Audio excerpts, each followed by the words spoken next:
Hello दोस्तों, नमस्कार। मेरा नाम अनूप मिश्रा है। आप सभी का अपने चैनल लर्न विद हल्का में हार्दिक स्वागत एवं अभिनंदन है। आइए दोस्तों, शुरू करते हैं आज के दिन के रोजगार समाचार और शिक्षक जगत से जुड़ी खबर के बारे में। तो पहला समाचार बिहार सरकार शिक्षा विभाग के माध्यम से आया है। प्राथमिक शिक्षा निर्देशालय से, भारतीय प्रशासनिक सेवा से डॉक्टर साहिला, जो प्राथमिक शिक्षा निदेशक है, इन्होंने सभी जिला शिक्षा पदाधिकारी को संबोधित करते हुए एक पत्र लिखा है। इसमें इन्होंने कहा है कि नए अकादमिक सत्र 2025-26 में राज्य के सभी 6 वर्ष के बच्चों को निकट के प्राथमिक प्रारंभिक विद्यालय में नामांकित कराने हेतु नामांकन अभियान प्रवेशोत्सव की तिथि विस्तारित करने के संबंध में, मतलब उसकी तिथि बढ़ा दी गई है। आइए देखते हैं क्या है। उपरोक्त विषय के संबंध में सूचित करना है कि राज्य के सभी आंगनबाड़ी में नामांकित ऐसे बच्चे जिन्होंने या तो 6 वर्ष पूरा कर लिया हो या अगले 6 महीने में 6 वर्ष पूरा कर लेंगे तथा कक्षा 1 में उनके घर के निकट के प्राथमिक प्रारंभिक विद्यालय में नामांकन कराने के लिए 1 अप्रैल से 15 अप्रैल के मध्य राज्य के सभी जिलों में नामांकन पखवाड़ा चलाया गया। प्राप्त आंकड़ों के अनुसार अभी से 6 वर्ष तक के बच्चों के सभी बच्चों का नामांकन नहीं हो पाया। अतः 6 वर्ष तक के बच्चों का 100% नामांकन कराने हेतु नामांकन अभियान प्रवेशोत्सव की तिथि को दिनांक 15/4/2025 से 22/4/2025 तक विस्तारित किया जाता है। तो जो अभी तक लास्ट डेट 15 थी, उसे बढ़ाकर 22 तारीख कर दिया गया है। ठीक है दोस्तों, अगले समाचार की तरफ बढ़ते हैं। अगला है हेड टीचर जिला आवंटन के लिए केस दायर हो चुका है।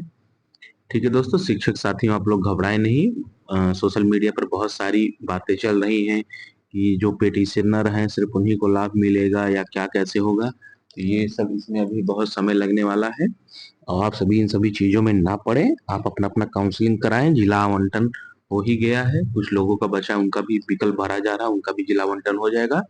ब्लॉक का आवंटन जल्दी आप लोग का आ जाएगा और इस महीने के मध्य, अगले महीने के मध्य तक आप लोग विद्यालय में पदस्थापित हो जाएंगे। तो बहुत परेशान होने की जरूरत नहीं है। और इन सब चीजों से पैसा उगाही जैसी चीजें भी होती हैं कि हम आपको पिटिशनर बनवा देंगे, ये है वो है। और कुछ लोग बोल रहे हैं कि उनका ब्लॉक लॉक कर लिया गया है अगर फैसला उनके पक्ष में आता है। तभी ऐसी कोई न्यूज नहीं है। आप लोग परेशान नहीं होइए, आप लोग अपने काम पर फोकस करिए। अगला समाचार है बिहार शिक्षा विभाग के द्वारा निर्देशक माध्यमिक शिक्षा सभी क्षेत्रीय उप निर्देशकों को विज्ञापन संख्या 26/2024 के तहत बिहार लोक सेवा आयोग द्वारा प्रधानाध्यापक के पद हेतु अनुशंसित अभ्यर्थियों को पुनः विकल्प प्राप्त कराने के संबंध में, उपयुक्त संबंध में कहना है कि विज्ञापन संख्या 26/2024 के तहत बिहार लोक सेवा आयोग द्वारा प्रधानाध्यापक के पदों पर नियुक्ति हेतु 5,971 अभ्यर्थियों की अनुशंसा की गई थी। यानी कि इसके पहले हेड टीचर था, आपकी बार प्रधान अध्यापक है। तो उसके 5,971 पदों के लिए 3 चरणों में काउंसलिंग संबंधित क्षेत्रीय उप शिक्षा निर्देशक द्वारा निर्धारित स्थान पर संपर्क हो चुका है। विभाग द्वारा इन सफल अभ्यर्थियों को प्रधानाध्यापक के रूप में प्रमंडल आवंटन हेतु प्रत्येक अभ्यर्थी से अधिकतम 3 प्रमंडल या 3 जिले का नाम विकल्प के रूप में प्राप्त करने से लिए गए निर्णय के आलोक में इस शिक्षा कोष पोर्टल पर विकल्प प्राप्त किया गया है। आरक्षण रोस्टर के तहत उपलब्ध रिक्ति एवं अभ्यर्थियों की वरीयता के तहत प्रमंडल या जिला आवंटन किया जाएगा। कुछ अभ्यर्थियों द्वारा ससमय विकल्प नहीं भरने के कारण पुनः विकल्प भरने हेतु पोर्टल खोलने का अनुरोध किया जा रहा है। विकल्प भरने हेतु निम्नलिखित कार्रवाई की जाएगी। देखिए क्या है, राज्य सरकार के अंतर्गत पंचायती राज संस्थानों एवं नगर निकाय संस्थानों द्वारा नियुक्त स्थानीय निकाय शिक्षकों जो प्रधान अध्यापक अभ्यर्थी हैं ई शिक्षा कोष पोर्टल पर अपने लॉगिन आईडी के माध्यम से अपना विकल्प भरेंगे। सीबीएसई, आईसीएसई, बीएसईबी से संबद्धता प्राप्त विद्यालय में कार्यरत शिक्षक के अनुभव प्रमाण पत्र के आधार पर नियुक्त शिक्षक जो प्रधानाध्यापक अभ्यर्थी हैं सॉफ्टवेयर के माध्यम से अपना विकल्प भरेंगे। अभ्यर्थी द्वारा उपयुक्त विकल्प दिनांक 17/4/2025 से दिनांक 22/4/2025 तक आप लोग अपना अपना विकल्प 3 जिलों का भर सकते हैं। ठीक है दोस्तों, आइए चलते हैं आगे। अगला समाचार है पीजीटी भर्ती के लिए अनिवार्य होगा बीएड, यूपी बोर्ड ने भेजा प्रस्ताव। यानी कि उत्तर प्रदेश में वैकेंसी की बाहर आने वाली टीजीटी पीजीटी की, चाहे वो लोक सेवा आयोग से हो और चाहे यूपी बोर्ड यानी कि जो नया नया आयोग बना है उससे। आइए देखते हैं यूपी बोर्ड से मान्यता प्राप्त विद्यालयों और शासकीय सहायता प्राप्त यानी एडेड माध्यमिक विद्यालयों में प्रवक्ता संवर्ग यानी पीजीटी भर्ती में अब परास्नातक के अभ्यर्थियों को अनिवार्य रूप से बीएड प्रशिक्षित भी होना होगा। इसके लिए उत्तर प्रदेश माध्यमिक शिक्षा परिषद यूपी बोर्ड के सचिव भगवती सिंह की ओर से राष्ट्रीय अध्यक्ष, राष्ट्रीय अध्यापक शिक्षा परिषद यानी एनसीईटी जो बीएड कराती के निर्देश के क्रम में शासन को प्रस्ताव भेजा है। एडेड माध्यमिक में 1921 के एक्ट में संशोधन किए जाने के बाद विषयवार निर्धारित अहर्ता के क्रम में भर्ती कराई जाएगी। एडेड माध्यमिक विद्यालयों के लिए प्रशिक्षित स्नातक शिक्षक एवं प्रवक्ता संवर्ग के रिक्त पदों के सापेक्ष उत्तर प्रदेश शिक्षा सेवा चयन आयोग चयन प्रक्रिया पूरी करेगा। अभी तक यह भर्ती उत्तर प्रदेश माध्यमिक शिक्षा सेवा चयन बोर्ड करता था। टीजीटी भर्ती की अहर्ता में अभ्यर्थी का बीएड प्रशिक्षण प्राप्त होना अनिवार्य था, लेकिन पीजीटी में बीएड प्रशिक्षण अनिवार्य नहीं था।